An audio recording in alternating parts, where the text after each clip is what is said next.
Bom dia, queridos alunos da Escola Alegria de Aprender. Oi, meus queridos alunos do terceiro ano, tudo bom? Vamos continuar então nossa videoaula. Hoje nós vamos trabalhar o nosso último capítulo de Geografia, Problemas nas Cidades, na página 214. Vamos para a nossa apostila.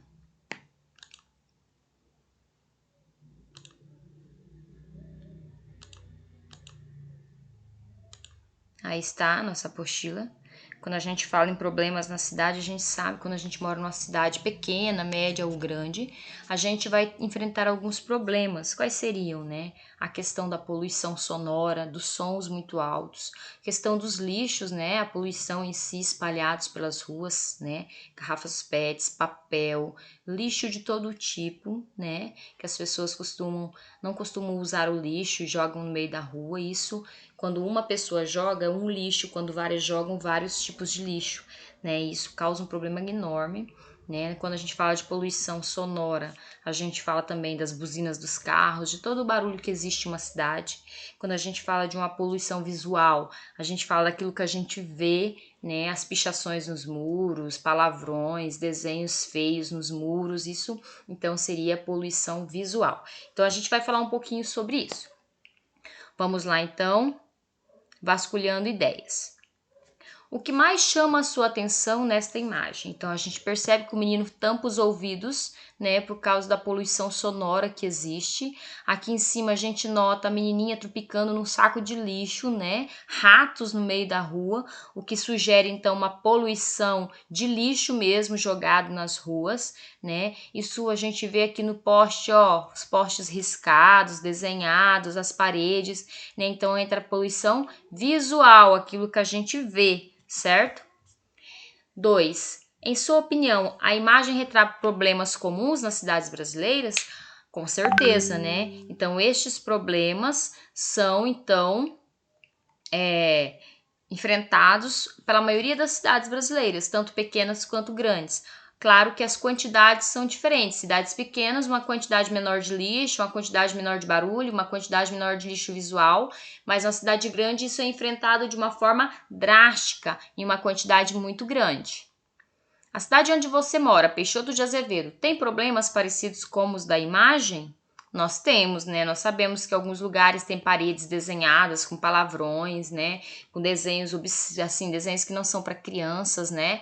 Nós temos também aí, às vezes, barulho de pessoas que não sabem ouvir música muito baixo, então coloca o som muito alto, buzina. A gente enfrenta o problema de lixo jogado também no chão, né? Nas ruas, tá? Então a gente também enfrenta esse tipo de problema. É igual a prof falou, algumas cidades maiores enfrentam uma grande quantidade, a gente enfrenta então uma quantidade menor. Problemas enfrentados pelas cidades, na página 216.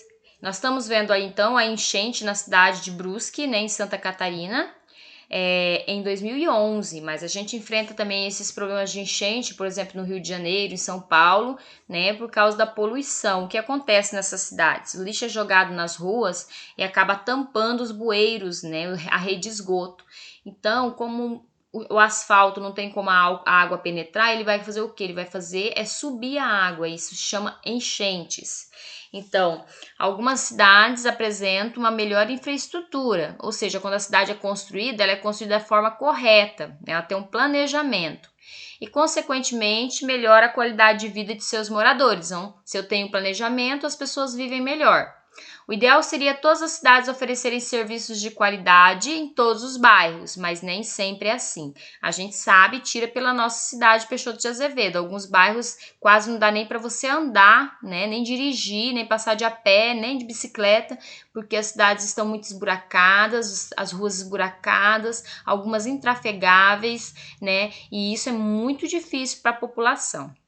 Aqui nós temos um rio poluído, ó, que triste, olha, as pessoas jogam lixo e quando, por exemplo, existe uma enchente, todo o lixo vai para dentro do rio, né? Quando, por exemplo, existe qualquer catástrofe ambiental, esse lixo é espalhado, vai para o oceano, né? E acaba poluindo, às vezes, cidades inteiras, né? Matando os peixes, tá? Isso é desagradável. Quais problemas podemos identificar aí? A prof já falou, então, a poluição, fora a poluição terrestre, a poluição né, na água dos rios. Isso causa doença para as pessoas, né? Isso causa morte dos peixes, né? Fora o mau cheiro, tá? Então isso aqui não é legal, certo? Aqui esse rio poluído é na cidade de Juazeiro, na Bahia, em 2016. Aqui tem uma atividade que a gente vai falar sobre os problemas da nossa cidade. Muitas cidades têm sérios problemas como a ausência do bom atendimento hospitalar, saúde, alagamentos, né, lixões, falta de segurança pública, né, poluição, ruas mal iluminadas, trânsito desorganizado ou intenso, né, em grande quantidade. E a cidade, como a nossa cidade, como ela é? Vamos marcar um X, né, sobre o que a gente enfrenta no meu bairro. Então, como o bairro da Prof é diferente do bairro de vocês, eu moro no bairro Nova Esperança. Vocês têm que falar sobre o bairro de vocês, tá? No seu bairro tem escola pública? No meu bairro não tem, mas se no de vocês tiver escola pública, aí vocês vão marcar um xizinho aqui. No meu bairro tem escola particular? No meu bairro não tem, mas se no seu bairro tiver escola particular, você vai marcar um X aqui. Hospital público, se tiver no seu bairro, não é na cidade, é no seu bairro, você vai marcar um X aqui. Hospital particular, se tiver, delegacia, alagamento no meu bairro, né? De vez em quando o córrego da lavadeira dá uma subida e alaga, né, as casas ali ao redor. Então acontece no meu bairro. Se no bairro de vocês não acontecer, não precisa marcar. Trânsito, tem trânsito, mas assim, é tranquilo, né? Então não vou marcar. Poluição sonora, tem. Barulho, tem. No meu bairro tem muita poluição sonora. Se no seu bairro também tem pessoas que costumam fazer barulho muito alto e atrapalhar, né, o seu descanso, pode marcar. Parque público, no meu bairro não tem. Coleta de lixo, reciclável não, mas tem a coleta de lixo no meu bairro. Então eu vou marcar porque ela existe, né? Faltou algum item importante na lista acima? Qual? Assim, no meu bairro tem posto de saúde, né? A maioria dos bairros às vezes tem o posto de saúde, é importante, né? O meu bairro não tá marcado aqui em cima, mas meu bairro tem um posto de saúde. Não tem hospital público, mas tem o posto de saúde, certo? Ok. O meu bairro também tem poluição visual, né? Então, muros riscados, pichados, com desenhos, palavrões, o meu bairro tem. Se algum bairro mais ter, pode marcar. Vamos seguir. O problema é cada vez mais comum. Vamos lá então, ó, bem aqui. Muitas pessoas utilizam carros e ônibus para se locomover. Para que ocorram esses deslocamentos, é necessário que as ruas estejam adequadas para a circulação de veículos motorizados, bicicletas e pedestres. Isso requer um planejamento por parte dos nossos governantes, prefeitos, governadores, deputados, né? No Brasil, um problema cada vez mais comum nas cidades está relacionado à mobilidade das pessoas, ou seja, problemas ligados ao trânsito, ao excesso de veículos, aos ônibus lotados, etc. Isso faz com que pessoas percam muito tempo e dinheiro se locomovendo dentro da cidade e fiquem muito estressadas, verdade? São Paulo, por exemplo, né? Aqui é uma foto de São Paulo, né? É uma cidade muito grande, né? Uma metrópole. Então, as pessoas, a maioria delas tem carro, ou moto, ou bicicleta, e acaba que às vezes você chega atrasado no serviço, porque o trânsito é muito grande, né? Muito difícil de você conseguir acompanhar o ritmo que a cidade tem. E é claro, a gente tem que ter o quê? Paciência, muita paciência. Vamos lá. Na cidade onde você mora, existem problemas relacionados a trânsito de veículos? Não, né? Só que as pessoas às vezes não tomam cuidado no trânsito, pequenos acidentes, mas por quantidade de trânsito ainda não. A gente ainda mora numa cidade pequena, certo? Você costuma pegar trânsito congestionado? Muito difícil aqui em Peixoto de Azevedo, né? Então a resposta é não. Como você acha que o problema de trânsito pode ser resolvido ou ao menos reduzido? Se você pudesse propor uma mudança, prefeitura da sua cidade, o que você proporia? Eu acredito que as ruas de Peixoto são muito estreitas, né? Então, os carros acabam aí, às vezes, tendo que esperar um carro passar para outro passar, porque as ruas são estreitas. As pessoas também não têm acostamentos para poder, então, encostar o seu carro. Aí isso acaba fazendo no meio da rua e acaba atrapalhando o trânsito, né? Não tem um local para os ciclistas poderem andar, também é uma ideia. Não tem, né, as faixas de pedestre, precisa ter, né? É necessário que haja faixas de pedestre na nossa cidade, São algumas sugestões, vocês podem dar outras sugestões. Na sua cidade, há transporte coletivo, ônibus, trem? Há para os alunos, né, das escolas públicas, então existem os ônibus que pegam esses alunos em casa. É de boa qualidade, eu acredito, né, que seja de boa qualidade, sim.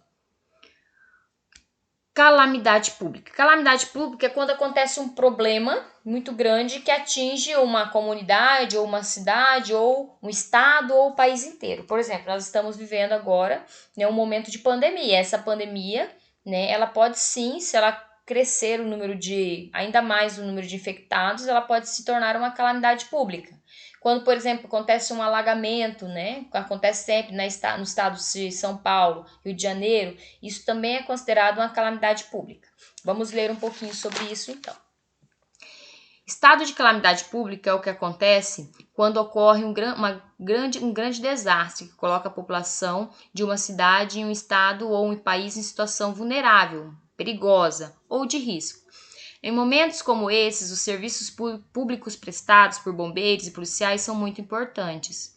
Quando acontecem calamidades públicas, todos nós podemos cumprir nossos deveres de cidadãos, sendo solidários com as outras pessoas. O exemplo do estado de calamidade pública aconteceu em 2010, quando o excesso de chuvas fez com que o rio Paranatinga subisse muito e alagasse muitas áreas da cidade de São Luís do Paraitinga. Para ajudar os habitantes da cidade, diversas pessoas auxiliaram as operações de resgate, além de terem participado das campanhas de coletas de alimentos e água. Converse com os colegas, com o papai e a mamãe, sobre o que podemos fazer com as situações como essas, né? Faça um registro com o papai e a mamãe em casa, que depois a gente pode estar lendo na sala, não precisa colocar para fixar em mural, na sala a gente vai ler juntos, tá? Ou vocês mandam para a prof aí no WhatsApp. Olha aqui, ó, todo mundo ajudando, ó, varrendo, limpando, juntando lixo, juntando terra, né? Então mostra moradores e funcionários públicos limpando a rua após uma enchente, né?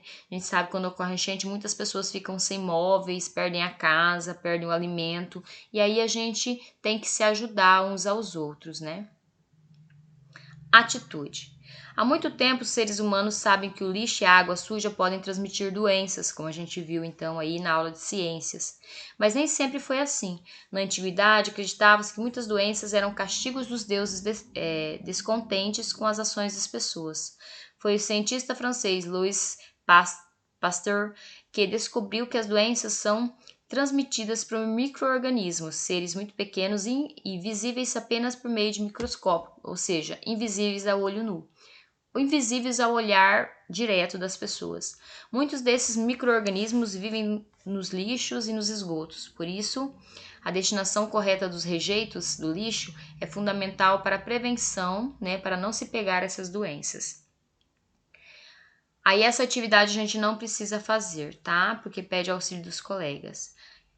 Louis Pasteur nasceu na França em 1822 e faleceu em 1895. Ele entrou para a história por suas incríveis descobertas. Muitos hospitais e laboratórios levam seu nome como forma de homenagear esse grande cientista. Vamos ler o texto e tentar responder o que se pede. Todos os dias acordo às 6 horas da manhã e fico ao menos 1 hora esperando o ônibus, que sempre chega lotado de passageiros. À noite, quando volto para casa, as ruas estão escuras porque as lâmpadas dos postes estão queimadas. Tanto na ida quanto na volta, vejo filas enormes de pessoas aguardando atendimentos nos hospitais públicos. Olha que legal. Gente, olha que interessante como a gente enfrenta os mesmos problemas que as outras cidades, né? Porque essa apostila do Dom Bosco ela é feita para o Brasil todo, então é uma situação que todos enfrentam, não só Peixoto, não só Matupá, nem Terra Nova, Sinop, mas também todo o Brasil. Em sua opinião, no lugar retratado, as pessoas passam dificuldades em seu dia a dia? Justifique sua resposta. Sim, né? Passam dificuldades, né? Tanto para poder ir trabalhar, né? Porque aí, pelo que a gente leu aí, então as pessoas, elas têm problemas em pegar o ônibus lotados, né? Às vezes não tem onde sentar, certo? E esses ônibus também são pagos, né? Não é de graça totalmente, tá? Então, assim, não é um serviço público que seja gratuito, totalmente gratuito, né? Se paga as passagens em pequeno valor, mas se paga para poder andar. questão das ruas escuras, sem lâmpadas e também a falta de atendimento médico, né? A demora no atendimento médico. B. Que tipo de medidas poderiam corrigir os problemas apresentados e criar um local ideal para as pessoas? Então, em relação ao trânsito, né? Então, é importante propor melhorias em relação ao transporte público, pois isso aliviaria o número de carros e facilitaria o tráfego. Esse tráfego seria mais rápido, né? Essa transição entre as pessoas, né? As ruas devem ser iluminadas para que não haja assaltos, né? Nem problemas das pessoas caírem em buracos, bueiros, né? E deixar as pessoas mais seguras, certo? E além disso, deveria haver maior qualidade de vida ou melhor condições de atendimento médico para as pessoas, tá? Pergunte aos pais, né? Quais são os lugares ou bairros da cidade de Peixoto de Azevedo que apresentam condições desfavoráveis aos moradores e que condições são essas, né? Eu, como professora, eu digo assim que o bairro Jerusalém, Mãe de Deus, né? São bairros que as pessoas sofrem muito com as ruas, né? As ruas quase não são trafegáveis, ou seja, às vezes os carros nem conseguem passar ali, até de bicicleta é difícil em algumas ruas. E eu acredito assim que há pessoas que moram ali que precisam ser respeitadas. Então, essas ruas precisam urgentemente ser arrumadas. Fora a questão da rede de esgoto, que o mau cheiro chega a ser muito forte nesses bairros. Aqui você vai pesquisar na internet uma foto antiga da nossa cidade, vai colar aí, né? Aí vai responder as perguntinhas. Aqui, para saber como era a paisagem da sua cidade antigamente, você também pode conversar com pessoas mais velhas, o vovô, a vovó, vizinhos. Escolha alguém que mora na sua cidade há muito tempo para responder as perguntas abaixo. O nome da pessoa que você vai perguntar, a idade, há quanto tempo mora em Peixoto, quais as coisas importantes mudaram na paisagem da cidade, o que mudou na cidade desse tempo para cá, o que melhorou e o que piorou. Né? Depois de ter conversado com o morador mais velho da sua cidade ou com um parente, né? Faça uma comparação entre as fotografias e quais são as principais ideias que você tem sobre as mudanças que ocorreram no município, certo? Aqui você vai recortar de jornais e revistas, manchetes, né? Que revelam problemas que as pessoas enfrentam no dia a dia nas cidades em que elas vivem, tá? E vocês vão colar. Quem não tiver, pode desenhar, certo? Aqui você vai escrever sobre os problemas que você desenhou ou colou aqui, certo? E a gente finaliza então a apostila de geografia. É interessante falar para vocês que o empenho de vocês nesse momento de pandemia é muito importante. Eu sei que as dificuldades estão muito grandes em conseguir, né, superar tudo isso, que a gente vai ter que trabalhar duro quando a gente voltar na sala de aula, né, para poder repor todos esses conteúdos. Mas o mais importante nesse momento é você assistir a videoaula 1, 2, 3 vezes para você tentar entender. É você ir no Google, pesquisar sobre o assunto, ir no Google, pesquisar imagens, olhar, entendeu? Para você poder fixar o conteúdo. A gente sabe que nesse momento é importante que todos nós nos unamos para poder passar por essa pandemia sem que haja consequências maiores. Eu deixo um grande abraço para vocês e boa aula.